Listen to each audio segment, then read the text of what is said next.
Now let's turn to the question of price controls, which I really think we can think of as the government stepping in and really trying to fight the market outcomes that we see in the economy. Now, one point that I think is worth making before we move on is that a lot of people, when they first start learning economics, kind of have this sense that it ends up as a very false one, that the government's the one setting all the prices they see. For the grand majority of the time, that's actually not true. Instead, prices arise, as we've talked about in earlier videos, about supply and demand. Right? Supply and demand is really, it's these forces that are not impersonal at all. Instead, it's people that are composing the markets, buyers and sellers, and as they act, that leads to the price that we actually see. Now, the grand majority of the time, that is actually the story behind the price you see. Now, there are a few exceptions, and that is when the government gets involved in markets and starts setting at least limits on what prices can be. Sometimes they do so very stringently, sometimes a little bit more loosely. But price controls is really what we're talking about there. Price controls can come in two different varieties. One is if the government sets a maximum price, the other is if they set a minimum price for any legal trade in the good. So a maximum price we call a price ceiling, a minimum price is a price floor. Now, it is important to note here that it is perfectly possible for government to do both at the same time, right? So the government could, if it wants to, set some range for prices. It might even set the price exactly, at which point whatever the price is that the government sets would be simultaneously a price ceiling and a price floor. Now, it's very important that we don't confuse this with an equilibrium price that comes out of supply and demand and market actors, that is, buyers and sellers, interacting. When the government steps in, we get very different consequences than when it's just buyers and sellers that are interacting, giving us a price. So first, let's talk about price ceilings in some detail. So we have a standard supply and demand graph, and we're imagining the government hops in with a price ceiling. Remember, that's a maximum legal price. So what a price ceiling really does is say, if you're going to trade this good, here's the highest price that you can charge or the highest price that you can pay. As long as you're below that or equal to that, you're okay, but you certainly cannot go above that. Now here we can imagine the price ceiling being a few different levels. Perhaps the government might step in and set it very high. Right, something like this. Right, so if the government sets the price higher than equilibrium, right, sets this price ceiling higher than equilibrium, we would say that it's ineffective.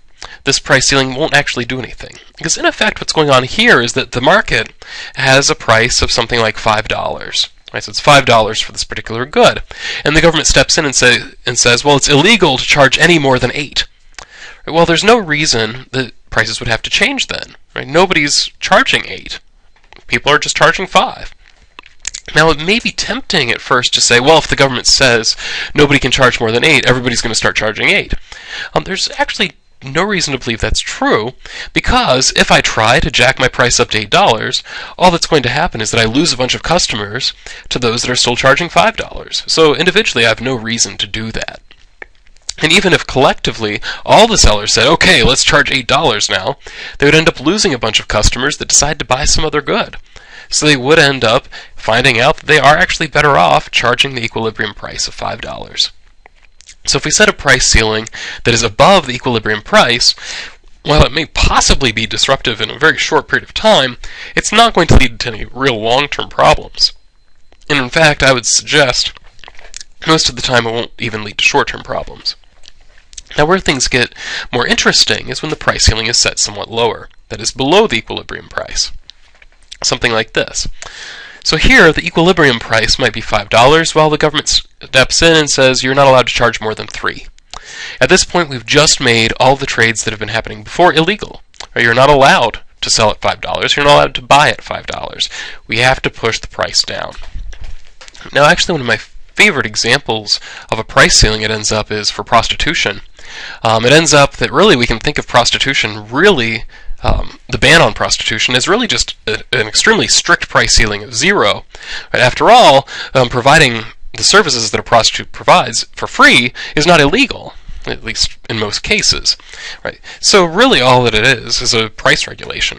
Right? So what happens when we set this price regulation? Well, we end up with excess demand, or what we could call a shortage. That is, when we force the price down, lots of people would like to buy the good, but relatively few are willing to sell the good at that price.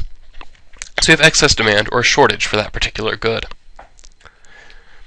So we can look at the effects of a price ceiling. First, in terms of quantity, if we compare to the social optimum, which the competitive market would tend to reach, quantity gets restricted. Right? Now it's restricted by the quantity supplied. People are not willing to provide as much as they were at a higher price. As a result, the quantity falls below what is socially optimal. We can also look at the effect on consumers. On the one hand, pushing the price down with a price ceiling lowers the price for consumers, which naturally makes them happy. On the other hand, suppressing the quantity that is available by pushing the price down would tend to hurt the consumer. So the effect on consumers, I think, can best be described as being mixed, as it very much depends on which consumer you are. Are you one of the consumers who can still get the good at this lower price, or are you a consumer that now finds you can no longer get the good because the price has been pushed down and suppliers don't want to sell as much? Right? If you can still get the good, you're made better off. If you now can't get the good, you're made worse off. Right? So there is this mixed effect on consumers, some being made better off, others worse off. On producers, we can really think a similar way and say producers would find the lower price to be a bad thing. After all, if you force down the price of my product, I'm going to be less profitable. There's no doubt about that. At the same time, I can't sell as much of the product. That also would tend to suppress my profits. So taking these two in combination, it's clear that producers are going to be harmed by this price ceiling.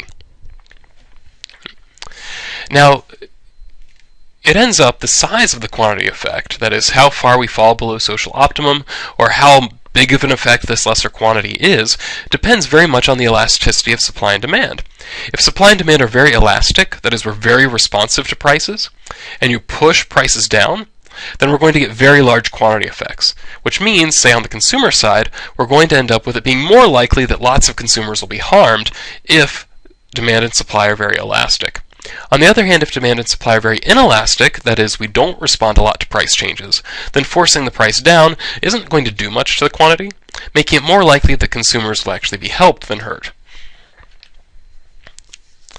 Now, the side effects of the price ceiling are also interesting, because it ends up, while we can get a lot of answers just from the graph in terms of what's going to happen if we limit prices and don't allow them to rise up to equilibrium, there are also side effects that are worth talking about. One of those is black markets. After all, it's worth remembering that a price ceiling is just a maximum legal price. You really can't do much as the government to prevent illegal prices from being higher. So what would tend to happen if we put in a price ceiling is we create an incentive then for black markets to start existing. After all, there is excess demand. Lots of people would like to buy the good, but they can't find it. People are not willing to supply it on legal markets at the legal price. So now we've created this consumption base, this base of consumers that are willing to hop into black markets potentially. At the same time, because the price is not allowed to rise in legal markets, there is an incentive for suppliers to start providing to black markets where they can charge more and where they have a customer base.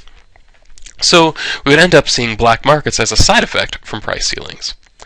It also ends up that we'd have what we call increased search costs.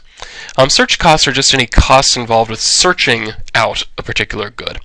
So for example, if search costs are a normal thing, and it's nothing unusual. For example, if I go and I buy a shirt from Walmart, there are search costs involved. Or those search costs would be things like the gas that I put in my car to drive to the store. That's a cost that isn't for the product itself, but it's to help me find the product. Also my time. The amount of time that I spend looking for the right shirt, that is also part of my search cost. It's something that I give up as I'm searching out the right good. Right. Now, the price of the shirt itself would not be part of search cost. That's just the cost of the shirt. So what ends up happening when we have a price ceiling is because there's excess demand, it's very difficult for people to find the product. As a result, they have to search a lot more, which means their search costs are going to be higher. A story about search costs in my life, or I don't think it was the result of a price ceiling, it was just market conditions. I was making a lemonade pie. Lemonade pie is a wonderful pie. It's in a graham cracker crust. It has Cool Whip and vanilla ice cream and frozen lemonade in it. And I needed some frozen lemonade to put in my lemonade pie. Right, so I go to the grocery store, and it looked like they were sold out. They didn't have any more frozen lemonade. So I went to another store. that same one was sold out. So I went to another store, and once again, sold out. Right? So I went to all these different stores to look for frozen lemonade, and I couldn't find it. Until finally I went to, I believe it was the fourth store that I tried, something like 20 minutes from my house and relatively far away from any of the major shopping centers that I would normally visit, and they actually had it. So this is a case where my search cost was very high, precisely because, apparently, the demand for this particular good, frozen lemonade, outstripped the supply. Now, if we have a price ceiling, we're going to systematically have that happen time and again. We have a very high quantity demanded, a relatively low quantity supplied. As a result, it's going to be very difficult for consumers to find the product. They're going to have to search more if they're going to have any hopes of finding the thing.